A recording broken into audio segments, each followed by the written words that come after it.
शिवाजी पार्कवरील मनसेच्या दीपोत्सवाचं उद्घाटन उद्धव ठाकरे यांच्या हस्ते झाल्यानंतर आता डोंबिवलीतून एक मोठी राजकीय बातमी समोर येते। डोंबिवलीमध्ये मनसे आणि ठाकरे गट यांनी चक्क एकत्र येऊन दिवाळी साजरी केली आहे। मनसे माजी आमदार राजू पाटील यांनी आयोजित केलेल्या भव्य दीपोत्सवाचं उद्घाटन ठाकरे गटाचे जिल्हा प्रमुख दीपेश म्हात्रे यांच्या हस्ते करण्यात आले। यावेळी हम साथ साथ है चा संदेश देणाऱ्या अनोख्या सेलिब्रेशनमुळे डोंबिवलीच्या फडके रोडवर राजकीय रोषणाई अधिकच गडद झाली आहे।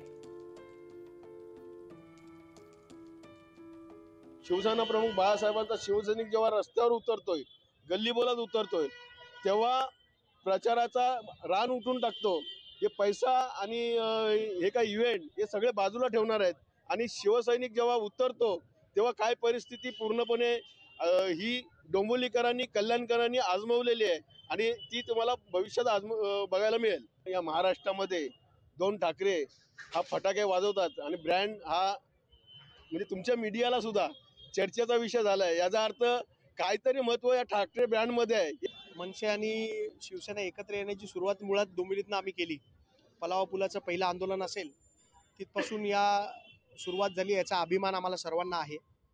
आणि आज मनसे जिल्हा शाखेच्या वतीने गेल्या अनेक वर्षापासून फडके रोड या भागामध्ये विद्युत रोषणाई करण्यात येते।